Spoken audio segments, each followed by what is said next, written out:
வணக்கம். பரபரப்பு மீடியா செய்திகளுக்காக நான் நிரோஷன். இன்று செவ்வாய்க்கிழமை அதிகாலை உக்ரைனிய ஆயுதப்படைகளின் ஆளற்ற விமான படைகளின் பிரிவுகள் பாதுகாப்பு படைகளின் பிற கூறுகளுடன் ஒருங்கிணைந்து ரஷ்யாவின் மாஸ்கோ பிராந்தியத்தில் உள்ள ஜேஎஸ்சி கிராஸ்னோசாவோட்ஸ்க் ரசாயன ஆலையை தாக்கின. இந்த ஆலை ரஷ்ய இராணுவத்தால் பரவலாக பயன்படுத்தப்படும் ஷாகிட் வகை ஆளற்ற விமானங்களுக்கான தெர்மோபேரிக் போர் முனைகள் உட்பட பைரோடெக்னிக் சாதனங்கள் மற்றும் வெடிப்பொருட்களை தயாரிப்பதற்கு பெயர் பெற்றது. உக்ரைன் பாதுகாப்பு படைகளின் ஊடக மையத்தின் கூற்றுப்படி ஆளற்ற விமான தாக்குதலை தொடர்ந்து கிராஸ்னோசாவோட்ஸ்க் அருகே தொடர்ச்சியான வெடிப்புகள் ஏற்பட்டன. ரஷ்யாவின் அவசர கால சேவைகள் மற்றும் தீயணைப்பு துருப்புகள் அருகில் உள்ள குடியிருப்புகள் வழியாக நகர்ந்ததாக கூறப்படுகிறது. இது ஜேஎஸ்சி கிராஸ்னோசாவோட்ஸ்க் ரசாயன ஆலைக்கு குறிப்பிடத்தக்க சேதத்தை ஏற்படுத்தியதாக காட்டுகிறது. உக்ரைனில் போருக்கு தேவையான வெடிப்பொருட்களை உற்பத்தி செய்யும் ரஷ்ய கூட்டமைப்பின் திறனை குறைப்பதை நோக்கமாக கொண்ட ஒரு பெரிய அளவிலான தாக்குதல் திட்டத்தின் ஒரு பகுதியாக இந்த தாக்குதல் இருந்தது. ரஷ்ய படைகளின் தாக்குதல் திறன்களை குறைமதிப்புக்குட்படுத்தவும் உக்ரைனுக்கு எதிரான அதன் ஆக்கிரமிப்பு போரை முடிவுக்கு கொண்டுவர கிரெம்ளினை கட்டாயப்படுத்தவும் பாதுகாப்பு படைகள் தொடர்ந்து தீவிர நடவடிக்கைகளை எடுத்து வருகின்றன என்று உக்ரைன் பாதுகாப்பு படைகளின் ஊடக மையம் வெளியிட்ட அறிக்கையில் தெரிவிக்கப்பட்டுள்ளது. தாக்குதலின் முழு சேத விவரங்களும் இன்னமும் மதிப்பிடப்பட்டு வரும் நிலையில் ரஷ்ய எல்லைக்குள் துல்லியமான தாக்குதல்களை நடத்த உக்ரைனின் அதிகரித்து வரும் திறனை இந்த நடவடிக்கை அடிக்கோடிட்டு காட்டுகிறது.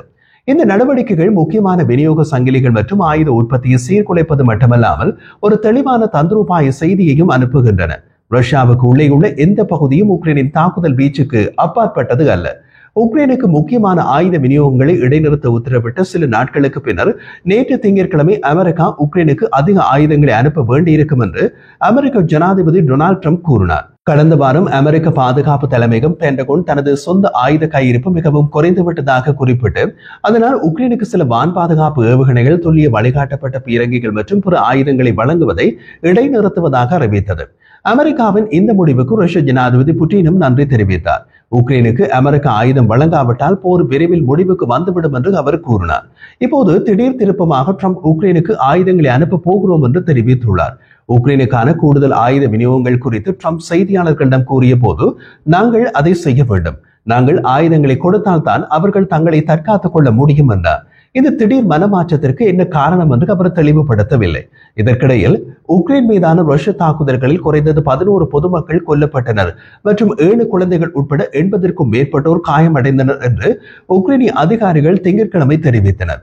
அமெரிக்கா உக்ரைனுக்கு கொடுக்க திட்டமிட்டிருந்த பேட்ரியோட் வான் பாதுகாப்பு சாதனங்களுக்கான ஏவுகணைகள், துல்லிய வழிகாட்டப்பட்ட GMLRS ஹெல்ஃபயர் ஏவுகணைகள் மற்றும் ஹாவிட்சர் சுற்றுகளின் ஏற்றுமதியை கடந்த வாரம் பென்டகோன் திடீரென்று இடைநிறுத்துவதற்கான அறிவிப்பு வெளியிடப்பட்டது உக்ரைனிய அதிகாரிகள் மற்றும் பிற நட்பு நாடுகளை அதிர்ச்சியில் ஆழ்த்தியது. 3 ஆண்டுகளுக்கு மேலான போரின் போது ரஷ்யாவிடமிருந்து அதிகரித்து வரும் மற்றும் மிகவும் சிக்கலான வான் தாக்குதல்களை எதிர்கொண்ட உக்ரைனுக்கு இந்த இடைநிறுத்தம் ஒரு கடினமான தருணத்தில் வந்தது. உக்ரைனுக்கு இடைநிறுத்தப்பட்ட ஆயுதங்கள் ட்ரம்பின் அறிவிப்புக்கு பின் மீண்டும் அனுப்பப்படுமா என்பது குறித்து கருத்துக்கான கோரிக்கைக்கு பென்டகோன் உடனடியாக பதில் கொடுக்கவில்லை.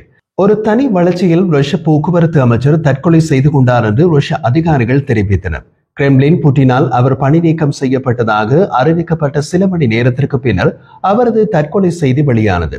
உக்ரைனில் இருந்து ஆளற்ற விமான தாக்குதல்கள் அச்சுறுத்தல்கள் காரணமாக விமான நிலையங்கள் நூற்றுக்கணக்கான விமானங்களை தரையிறக்கியதால் வார இறுதி பயண குழப்பத்தை தொடர்ந்து போக்குவரத்து அமைச்சர் ரோமன் ஸ்டாரோவைட்டின் பணி நீக்க அறிவிப்பு வெளியானது. இருப்பினும் ரஷ்ய அதிகாரிகள் அவர் பணி நீக்கம் செய்யப்பட்டதற்கான காரணத்தை கூறவில்லை. வார இறுதியில் உக்ரைனின் ஆளற்ற விமான தாக்குதல்கள் ரஷ்யாவில் அதிகரித்த நிலையில் மாஸ்கோ மற்றும் செயின்ட் பீட்டர்ஸ்பர்கில் உள்ள விமான நிலையங்களில் நூற்றுக்கணக்கான விமானங்கள் ரத்து செய்யப்பட்டன அல்லது தாமதப்படுத்தப்பட்டன. ஆனால் ரஷ்ய ஆய்வாளர்கள் அடிக்கடி உக்ரைனிய ஆளற்ற விமான தாக்குதல்களுக்கு மத்தியில் விமான போக்குவரத்து இடையூறுகள் வழக்கமாகிவிட்டன என்றும் அதற்காக போக்குவரத்து அமைச்சர் பணி நீக்கம் செய்யப்பட்டிருக்க வாய்ப்பு இல்லை என்றும் கூறினார்கள். 53 வயதான ஸ்டாரோவைட் மே 2024 முதல் ரஷ்யாவின் போக்குவரத்து அமைச்சராக பணியாற்றி வந்தார். குர்ஸ்க் பிராந்தியத்தில் கோட்டைகளை கட்டுவதற்காக ஒதுக்கப்பட்ட அரசு நிதியை மோசடி செய்ததற்கான விசாரணையுடன் அவரது பதவி நீக்கம் தொடர்புடையதாக இருக்கலாம் என்று ரஷ்ய ஊடகங்கள் செய்தி வெளியிட்டுள்ளன. போக்குவரத்து அமைச்சராக நியமிக்கப்படுவதற்கு முன்பு அவர் குர்ஸ்க் பிராந்தியத்தின் ஆளுநராக பணியாற்றினார்.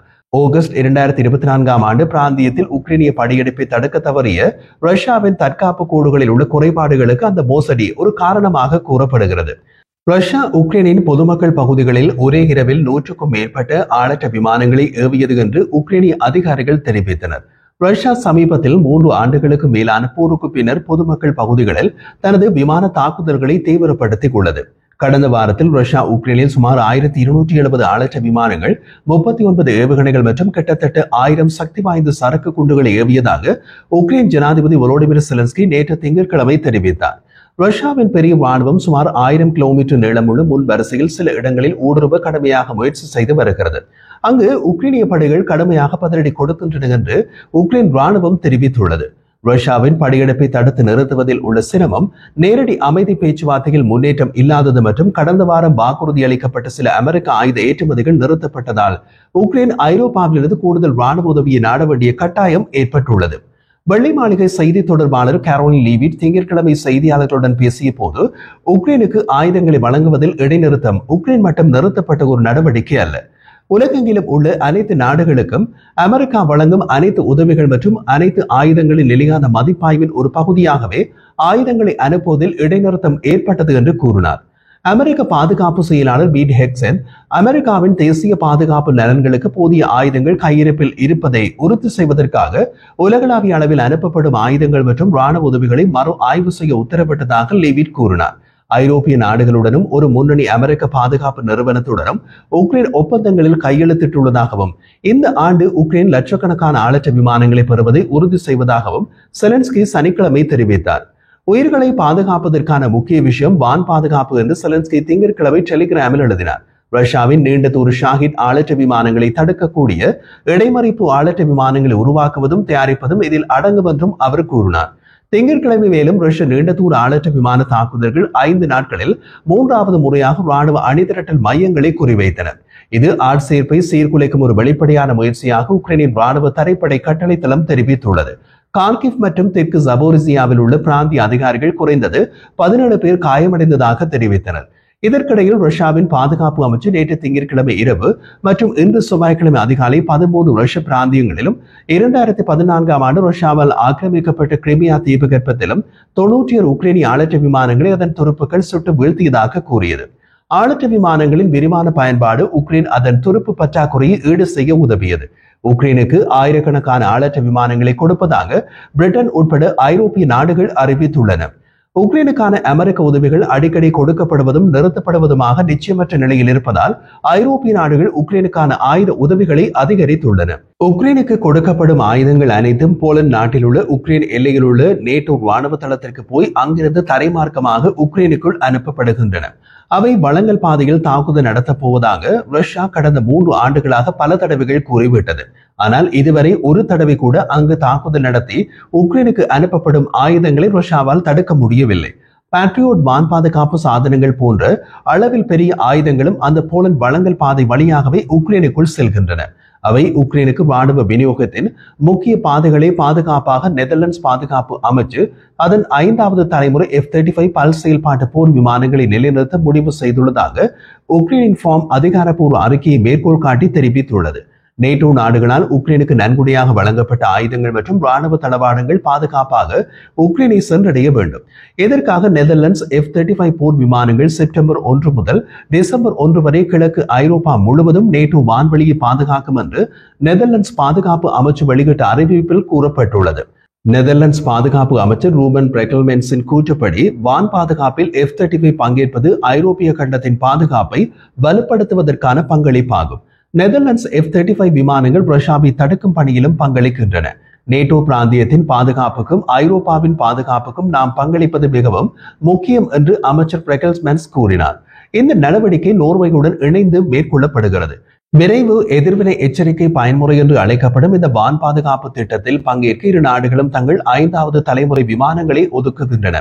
அது பற்றி அமைச்சர் பிரெக்கல்மென்ஸ் மேலும் தெரிவித்த போது, இதன் பொருள் நேட்டோவின் பொறுப்பில் சாத்தியமான வான் அச்சுறுத்தல்களை தடுக்க போர் விமானங்கள் 24 மணி நேரமும் தயாராக இருக்கும். நேட்டோவின் கிழக்கு பகுதியை பாதுகாக்க எங்கள் அதிநவீன திறன்களை மீண்டும் ஒரு முறை பயன்படுத்துகிறோம். கிழக்கு ஐரோப்பாவின் வான்வெளியை கண்காணிக்க நெதர்லாந்து F-35 விமானங்களை பயன்படுத்துவதன் மூலம் உக்ரைனுக்கு அனுப்பப்பட்ட ராணுவ உபகரணங்களை பாதுகாக்கிறோம். நேட்டோ வான்வெளி மீறல்களுக்கும் நாம் விரைவாக பதிலடி கொடுக்க முடியும். இந்த பணியில் ரஷ்ய அச்சுறுத்தலை நாம் உண்மையில் தூரத்தில் வைக்கிறோம். ரஷ்ய அச்சுறுத்தலுக்கு எதிராக எங்கள் F-35 விமானங்களின் பயன்பாடு மிகவும் பயனுள்ளதாக இருப்பது எஸ்டோனியாவிலும் சமீபத்தில் தெளிவாக தெரிந்தது என்று அவர் கூறினார். இந்த பணி உச்ச தலைமையக கூட்டணி சக்திகள் ஐரோப்பாவால் ஒருங்கிணைக்கப்படுகிறது என்பது இந்த பணி உச்ச தலைமையக கூட்டணி சக்திகள் ஐரோப்பாவால் ஒருங்கிணைக்கப்படுகிறது என்பதும் அறியப்படுகிறது.